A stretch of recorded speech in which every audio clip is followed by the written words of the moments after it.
Hello, good morning students. I hope you all are fine. कल हम पढ़ रहे थे ह्यूमन सिस्टम के बारे में, उसका एक पार्ट हमने पढ़ लिया। आज हम स्टार्ट करेंगे second part of human system. Human system में डाइजेस्टिव सिस्टम के सेकंड पार्ट के बारे में हम स्टडी करेंगे। डाइजेस्टिव सिस्टम के बारे में आगे पढ़ने से पहले एक बार अपन शॉर्ट में रिवाइज कर लेते हैं जो हमने कल पढ़ा था। हमने डाइजेस्टिव सिस्टम के 2 पार्ट पढ़े थे, organs and glands. Organs are of 8 types: mouth, pharynx, esophagus, stomach, small intestine, large intestine, rectum and anus. And same as salivary glands, liver and pancreas. इनके बारे में हमने डिटेल में पढ़ा था। माउथ में आया था tongue and teeth. pharynx, 3 types of pharynx: nasopharynx, oropharynx and hypopharynx. esophagus में epiglottis, stomach are of 3 type. और स्टमक के बारे में हम स्टडी कर रहे थे, तो पहले हम कल वाला डायग्राम दोबारा से बना लेते हैं।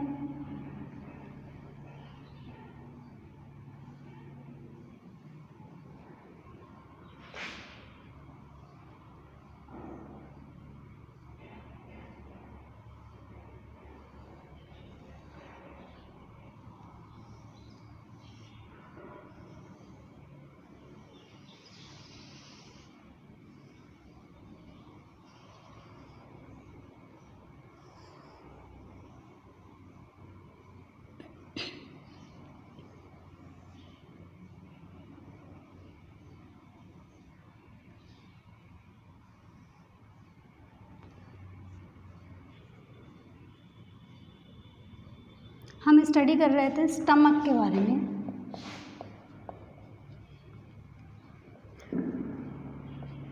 Stomach divided in 3 part. Number first, cardiac portion.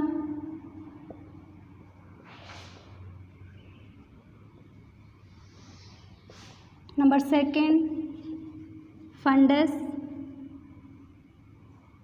And number third, pylorus portion. The portion which added by esophagus, जो esophagus से जुड़ा हुआ होता है उसको बोला जाता है कार्डियक पोर्शन। जो मिडिल पोर्शन होता है उसको बोला जाता है फंडस। एंड थर्ड नंबर पे आता है pylorus, the portion which added by small intestine, duodenum part of small intestine and stomach. जो स्टमक के ड्योडिनम पार्ट, जो स्मॉल इंटेस्टाइन का ड्योडिनम पार्ट होता है उसके थ्रू एडेड रहता है, उसको बोला जाता है पाइलोरस पोर्शन। इसके बारे में हम कल पढ़ लिए थे, उससे एक पॉइंट बच गया था, स्फिंक्टर और प्रेजेंट होती है। ये जो स्टमक है उसके इस पार्ट में और इस पार्ट में दोनों जगह एक फ्लैप लाइक स्ट्रक्चर प्रेजेंट होती है, एक पर्दा प्रेजेंट होता है जो स्टमक के फूड को आइसोफेगस में जाने से रोकता है और स्मॉल इंटेस्टाइन के फूड को या स्टमक के फूड को स्मॉल इंटेस्टाइन में आने से रोकता है। उसको बोला जाता है स्फिंक्टर। तो 2 तरह के स्फिंक्टर प्रेजेंट होते हैं।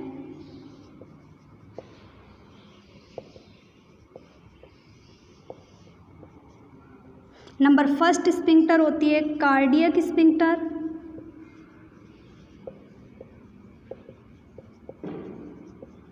एंड नंबर सेकंड होती है pyloric sphincter.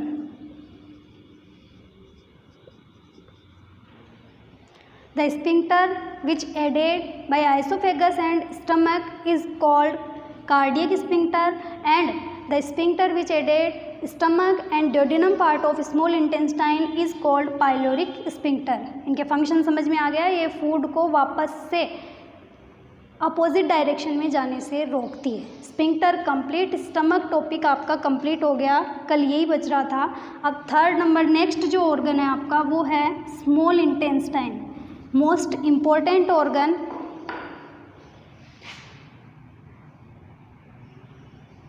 Fifth number small intestine. यहाँ से माउथ से लेके एनस तक ये जो आपको डक्ट दिखाई दे रही है इसको बोला जाता है एलिमेंट्री केनाल। इस एलिमेंट्री कैनाल की टोटल लेंथ होती है 8 to 10 मीटर। यहाँ से यहाँ तक की टोटल लेंथ होती है 8 to 10 मीटर। उसमें से 7 मीटर लेंथ होती है ओनली स्मॉल इंटेस्टाइन की। ये लेंथ में तो होती है ज़्यादा, बट इसकी जो विड्थ है वो काफ़ी कम होती है, ये काफ़ी कंजस्टेड होती है, लेकिन इसकी टोटल लेंथ होती है 7 मीटर। सबसे लंबी है डक्ट यही होती है स्मॉल इंटेस्टाइन, 7 मीटर लॉन्ग होती है। स्मॉल इंटेस्टाइन को 3 पार्ट में डिवाइड किया हुआ है। नंबर फर्स्ट पार्ट होता है duodenum, number second portion jejunum and number third portion ileum. Small intestine divided in 3 part, duodenum, jejunum and ileum. ये आपको जो दिखाई दे रहा है ये शुरुआती पार्ट है, इसको बोला जाता है duodenum part. Almost digestion, complete digestion इसी में होता है। मिडिल वाला जो पार्ट दिखाई दे रहा है उसको बोला जाता है jejunum part and number third पे आपको जो दिखाई दे रहा है उसको बोला जाता है इलियम पार्ट। अब इनका आप अलग अलग फंक्शन पढ़ेंगे, डोडिनम का क्या फंक्शन होता है, इलियम का क्या होता है और जेजुनम का क्या होता है। सबसे पहले हम लेते हैं डोडिनम पार्ट। डोडिनम पार्ट में जो लीवर प्रेजेंट होता है, लीवर के थ्रू बाइल साल्ट रिलीज़ किए जाते हैं, पेनक्रियाज के थ्रू पेनक्रिएटिक जूसेस रिलीज़ किए जाते हैं, बहुत सारे गैस्ट्रिक जूसेस रिलीज़ किए जाते हैं, वो सारे स्मॉल इंटेस्टाइन में जाके ऐड होते हैं और यहाँ पर जो फूड है उसका डाइजेशन होता है, मीन्स डाइजेस्टिव जूसेस के थ्रू डाइजेशन होता है। तो इन शॉर्ट हम ये बोल सकते हैं कि एंजाइम्स के थ्रू डाइजेशन कहाँ कंप्लीट होता है, duodenum part of small intestine. Small intestine के डोडिनम पार्ट में एंजाइम्स के थ्रू डाइजेशन होता है और जितना टोटल डाइजेशन है, आपका माउथ में भी हुआ था स्टार्च का डाइजेशन, स्टमक में भी हुआ था डाइजेशन, उसका 80 to 90% डाइजेशन है वो स्मॉल इंटेस्टाइन में होता है। इट मीन्स कंप्लीट डाइजेशन का वर्क स्मॉल इंटेस्टाइन में होता है और एब्जॉर्प्शन है वो भी कहाँ होता है, स्मॉल इंटेस्टाइन में होता है। तो डोडिनम पार्ट में किया जाता है एंजाइम्स के थ्रू फूड का डाइजेशन। सेकेंड नंबर आता है आपका जेजुनम पार्ट जो कि मिडिल पार्ट है।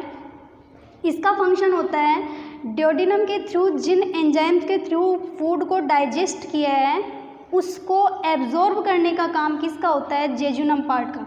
आपको पता है फूड डाइजेस्ट होने के बाद में कंपोनेंट्स में डिवाइड हो जाता है, carbohydrate, fat, protein, vitamins, minerals etceteras. तो उनको एक जो ये आपको स्मॉल इंटेस्टाइन दिखाई दे रही है इसमें छोटी छोटी विली लाइक स्ट्रक्चर प्रेजेंट होती है जिसमें छोटे छोटे होल्स प्रेजेंट होते हैं, ये उनको एब्जॉर्ब करके सीधा ब्लड में मिला देती है।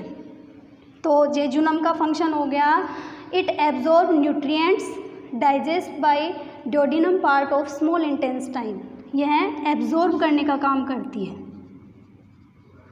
Third number ileum. इलियम का फंक्शन होता है ये बाइल साल्ट एंड विटामिन्स को एब्जॉर्ब करने का काम करती है। हमारे जो फूड डाइजेस्ट हुआ है उसमें जो बाइल साल्ट प्रेजेंट होता है और जो विटामिन्स प्रेजेंट होते हैं उनको एब्जॉर्ब करने का काम इलियम का होता है। Small intestine complete. Next organ है आपका large intestine.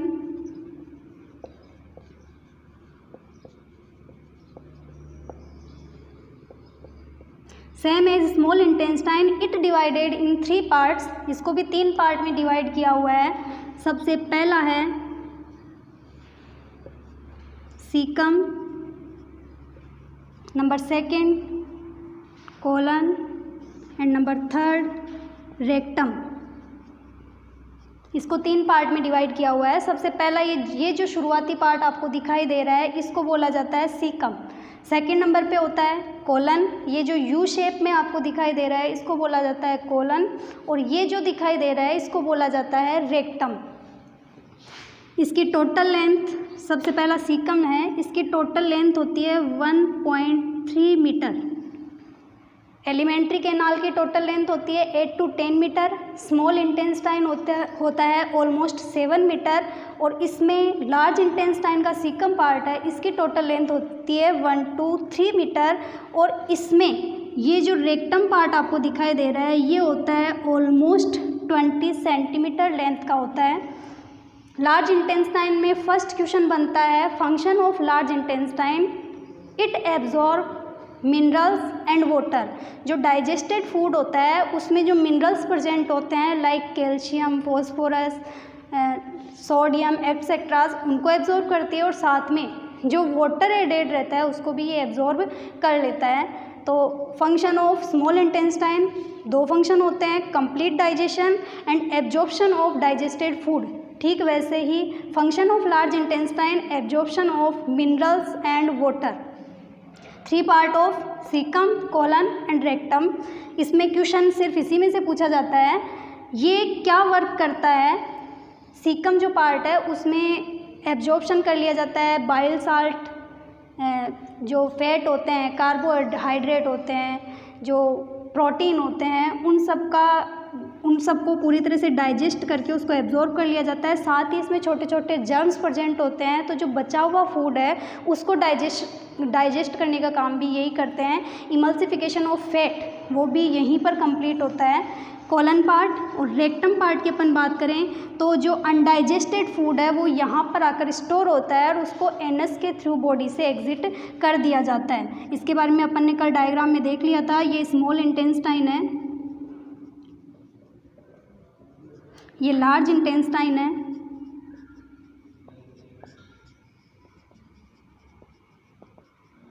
It is rectum and anus. Digestive system part, ये जो ऑर्गन्स हैं ये कंप्लीट हो चुके हैं आपके। अब हम पढ़ेंगे ग्लैंड्स के बारे में।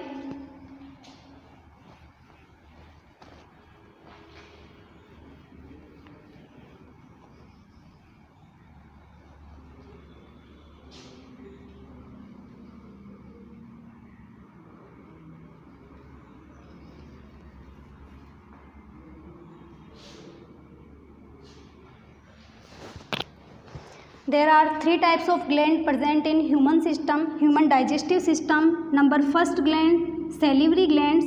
सैलिवरी ग्लैंड्स के बारे में अपन बात करें तो सबसे फर्स्ट ग्लैंड है salivary glands.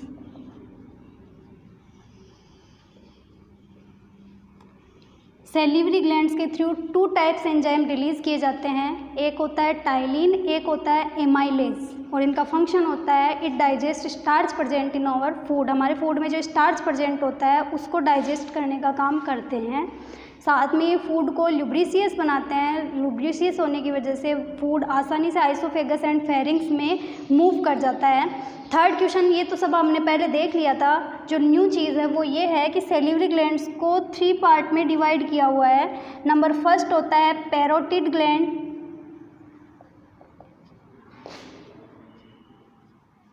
Number second submandibular gland,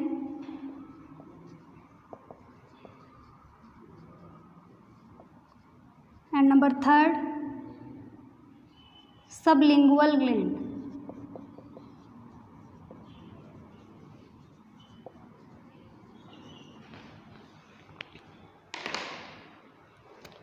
parotid gland, submandibular gland and sublingual gland. तो 3 तरह की ग्लैंड प्रेजेंट होती है। तो पहले हम इनकी सिचुएशन देखते हैं, ये कहाँ पर सिचुएटेड होती है। सबसे पहला है आपका पैरोटिड ग्लैंड, जहाँ पे आपका ईयर प्रेजेंट होता है उसके जस्ट नीचे की तरफ ये सिचुएटेड होती है, बॉटम पार्ट में सिचुएटेड होती है। इसको बोला जाता है पैरोटिड ग्लैंड। नंबर सेकंड पे आता है सबमैंडिबुलर ग्लैंड, जो आपके चिक होते हैं गाल, वहाँ पर जो प्रेजेंट होती है उसको बोला जाता है submandibular gland. And number third पे आता है सबलिंगुअल ग्लैंड, आपकी जो टंग प्रेजेंट होती है उस टंग के नीचे की तरफ जो ग्लैंड प्रेजेंट होती है, सैलिवरी ग्लैंड प्रेजेंट होती है, उसको बोला जाता है सबलिंगुअल ग्लैंड। तो there are 3 types of salivary glands. Parotid gland present in bottom part of ear, number second submandibular gland present in cheek, and number third sublingual gland present in posterior part of tongue। Salivary gland complete. Number second जो gland है वो है आपका liver. Liver की shape होती है triangular, त्रिभुज के जैसे होती है, ट्रायंगुलर शेप में होती है, और ये यहाँ प्रेजेंट होता है posture part of diaphragm and upper part of stomach and small intestine.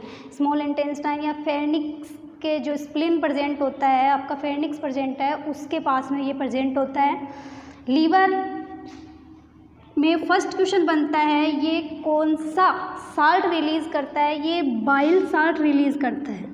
Liver bile salt release करता है, लेकिन ये रिलीज़ करने का काम यहाँ से करेगा, बट इसके नीचे की तरफ एक ऑर्गन बना हुआ होता है जिसको बोला जाता है gall bladder.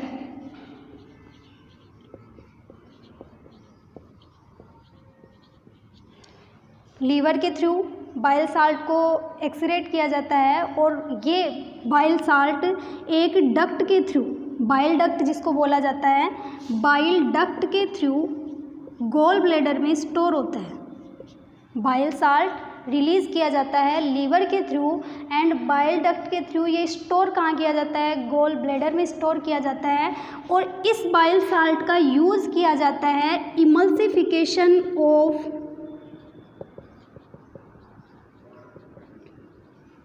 Of salt of fat के इमल्सिफिकेशन में इसका यूज़ किया जाता है। इट मीन्स फैट के डाइजेशन में इस बाइल साल्ट का यूज़ किया जाता है। आपने सुना होगा कि जॉन्डिस जो डिजीज़ है वो किसी की हो गई है, जिसको हम बोलते हैं नॉर्मल लैंग्वेज में पीलिया कहते हैं, वो इसी की वजह से होता है।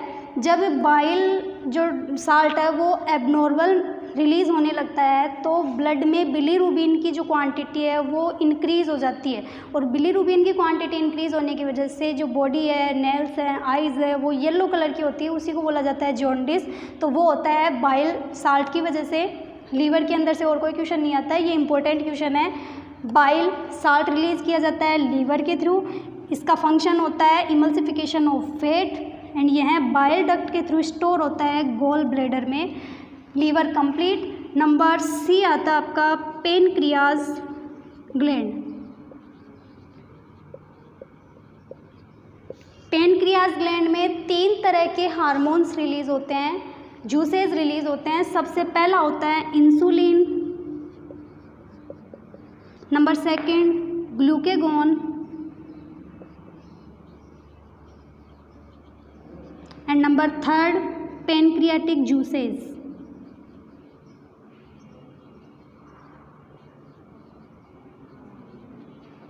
दो तरह के हार्मोन रिलीज़ होते हैं और एक तरह का जूस रिलीज़ होता है, पेनक्रियाटिक जूसेस। ये पेनक्रियाटिक जूसेस है, ये स्मॉल इंटेस्टाइन में डाइजेशन में हेल्प करता है। और इंसुलिन और ग्लूकेगॉन है, वो ब्लड में ब्लड शुगर जो ग्लूकोज होती है उसके लेवल को कंट्रोल करने का काम करते हैं। जब ब्लड शुगर इंक्रीज़ होता है तो ग्लूकेगॉन उसको डिक्रीज़ करने का काम करता है, और जब ये डिक्रीज़ होता है तो ये इसको इंक्रीज़ करने का काम करता है। पेनक्रियास का सिर्फ यही वर्क है। ग्लूकेगॉन इम्पोर्टेंट है, इंसुलिन एंड ग्लूकेगॉन प्रेजेंट होते हैं, इसके द्वारा ये हार्मोन रिलीज़ किया जाता है। और इंसुलिन और ग्लूकेगॉन ब्लड में ब्लड ग्लूकोज के लेवल को कंट्रोल करने का काम करते हैं। और पेनक्रियाटिक जूसेस स्मॉल इंटेस्टाइन के साथ मिलकर फूड को डाइजेस्ट करने का काम करती है। पेनक्रियाज कंप्लीट हो गया आपका। Glands and organs topic complete. अब इन शॉर्ट हम शुरू से लेके लास्ट तक जैसे डाइजेशन की प्रोसेस है उसके बारे में हम स्टडी करते हैं। तो सबसे पहले we intake food by mouth. We intake food by mouth. Salivary amylase या saliva added in food and it chewing by teeth. It move in pharynx part of, and after this it move in esophagus part and stomach. Here HCl acid and gastric juices mixed in food and partially digestion is complete. After this all food moved in small intestine of duodenum part of small intestine. Here digestion complete by enzymes. Digested food absorbed by jejunum part of small intestine, and bile salt and vitamins absorbed by ileum part of small intestine. Undigested food transfer in large intestine, cecum part of large intestine. Here salt and water absorbed by large intestine, and undigested food move in large intestine, colon part of large intestine to rectum, and it excrete anus part of large intestine. आपका topic digestive system है वो complete हो चुका है। अब कल हम पढ़ेंगे रेस्पिरेटरी सिस्टम के बारे में। इसके बारे में आपको कुछ भी पूछना हो तो आप मेरे व्हाट्सएप नंबर पर मैसेज करके क्वेश्चन पूछ सकते हो। Thank you.